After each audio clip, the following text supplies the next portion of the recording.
Hi everyone, welcome to our session on theories of crime in South Africa. This content covers Learning Unit 2, Theme 1, which looks at our individual trait theories. Here are our outcomes for theme number 1. Criminologists study how, why, when, where, and under what conditions crime, criminality, and victimization occur.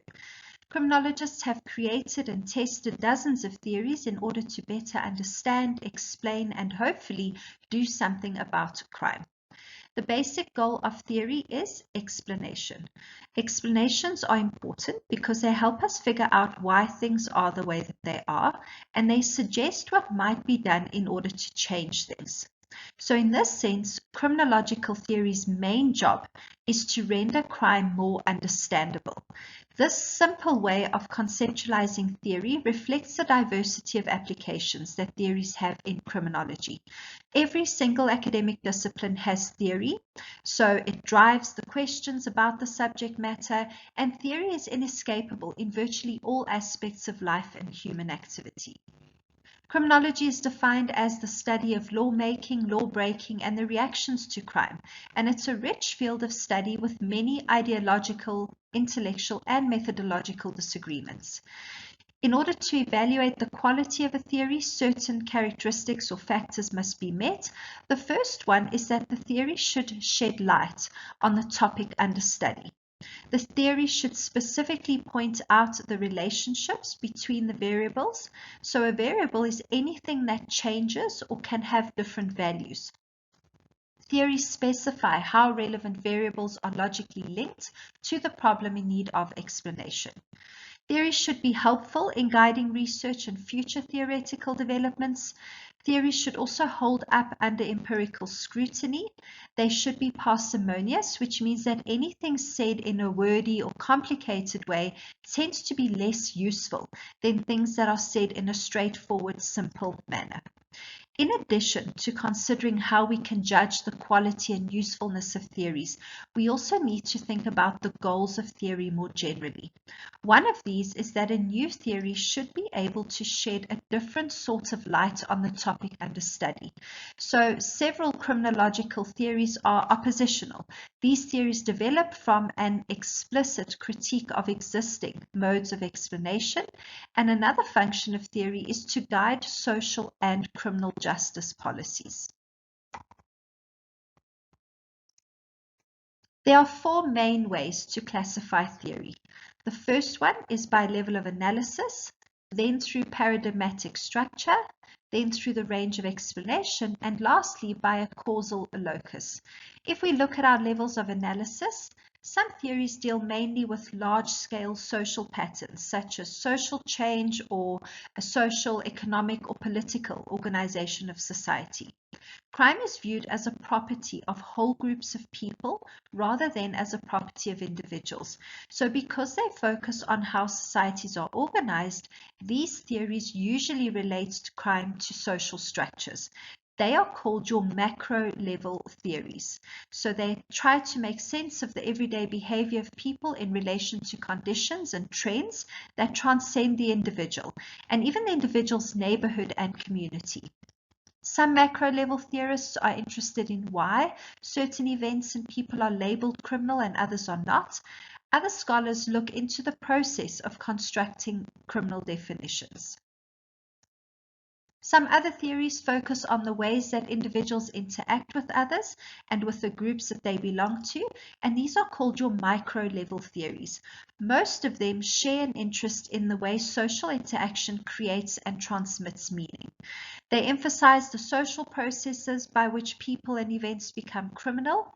If we look at our paradigms and our criminological theory, paradigms are broad assumptions and presuppositions about the nature of social life or ontology and how knowledge is to be gained about social life, which is our epistemology. Paradigms are much more fundamental than theories or perspectives. They are the foundation that the theories are built on. So there are two basic paradigms in criminology, your positivist paradigm and your social constructionist paradigm. Some people have argued that there are also Marxist, postmodernist, and feminist paradigms, but we tend to see these approaches as multidimensional. So they combine elements of both your positivist and your constructionist paradigms.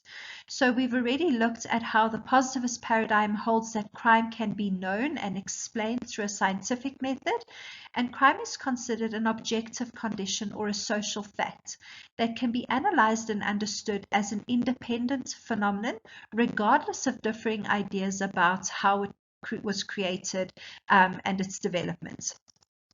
A positivist theory of crime asks questions such as, what are the causes of crime? How can crime be controlled or reduced? Your social constructionist paradigm, on the other hand, does not assume an objective existence of crime.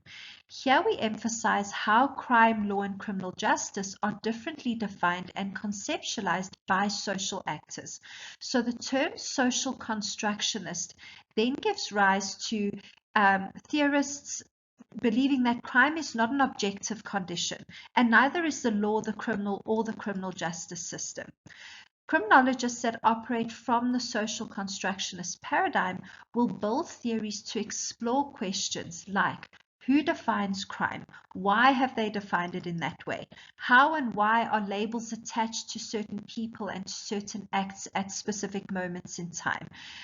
What are the consequences of the application of labels to people and groups over time, etc.? Lastly, if we look at our general and restricted theories, another way that a theory differs is in the range of phenomenon that they try to explain. So general theories are meant to explain a broad range of facts. They're also not restricted to any one place or time. So a general theory, for example, would be one that applies many, if not all, types of crime, and it can be applied to a variety of social and historical settings.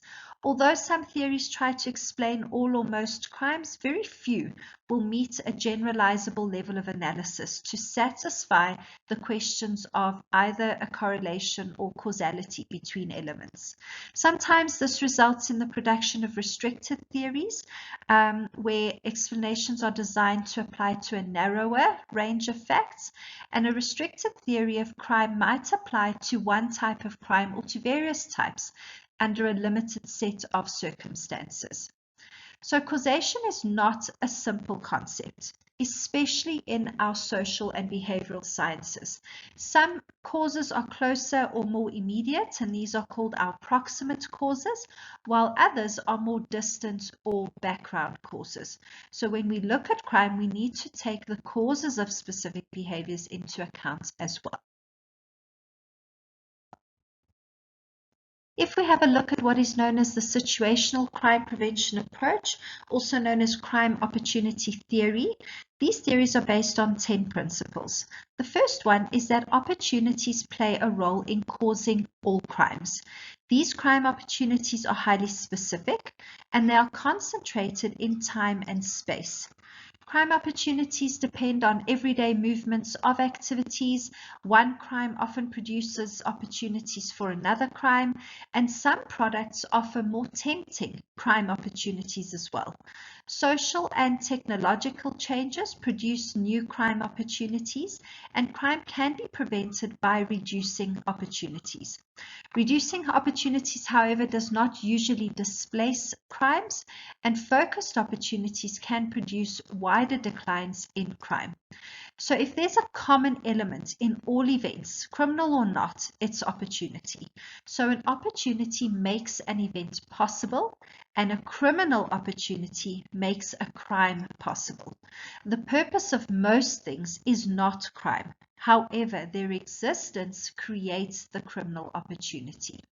One version of opportunity theory is known as the routine activities theory, which holds that there are three essential elements of a crime. The first one is a motivated offender, secondly, a suitable target, and thirdly, the absence of a capable guardian.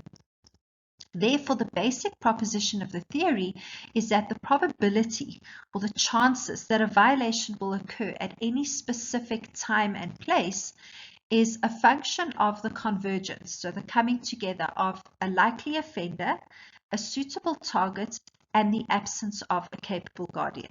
So if any one of these elements is missing, a criminal event will not occur. So a routine activity is any recurring or prevalent goal-seeking activity. For example, work is a routine activity, and also crime is a routine activity. The biological perspective in criminology draws on research from a variety of behavioral sciences. Among the theoretical perspectives found within a biological camp are your evolutionary theories, which examine changing environmental conditions, your genetic theories, which focus on inherited traits, defects, or deficiencies, and your biochemical theories that focus on hormonal or chemical imbalances. If we look at our evolutionary theories, some biologists believe that people are instinctively aggressive, basing their claim on studies of animal behavior. So according to Conrad Lawrence, nature gave animals an instinct for aggression for 3 reasons. The first one was to ensure that the strongest males succeeded in mating with the most desirable females, therefore ensuring a kind of genetic quality control. Secondly, to protect the physical space or territory that was necessary to raise the young, secure food, etc. And thirdly, to maintain hierarchies of dominance and through them a stable, well-policed society. Even biological and evolutionary theorists of crime understand that it's a serious mistake to ignore the role of the social environment in providing a context, opportunity, and motivation for crime. If we look at our biosocial approach, this approach argues that certain constitutional factors, some of which are genetic, would predispose people to commit crimes, but also that these predispositions are influenced by social forces as well as by the individual's own personality. So in their view, neither biology nor environment alone is sufficient to explain why some people commit crimes and others do not, or why some people commit more crime than others. If we look at personality and an aggressive temperament, saying that people have an innate predisposition towards violence doesn't mean that they will be violent, nor does it explain the different levels and types of violence. Our frustration-aggression theories, these hypotheses assert that the occurrence of aggressive behavior always presupposes the existence of frustration, and the existence of frustration leads to some form of aggression. So frustration will arise whenever something interferes with an individual's attempt to reach a valued goal. So even though the impulse for aggression may be strong, following a frustrating experience, the actual display of aggression might be inhibited by internal and external controls. Frustrations may also be cumulative, so one experience would add on to another, and they may remain quite potent over a long period of time. So it's now known that people will evaluate frustrating experiences differently according to whether they see them as arbitrary or unreasonable. The content from these slides was taken from Prescribed Material 2, Explaining Crime, a Primer in Criminological Theory.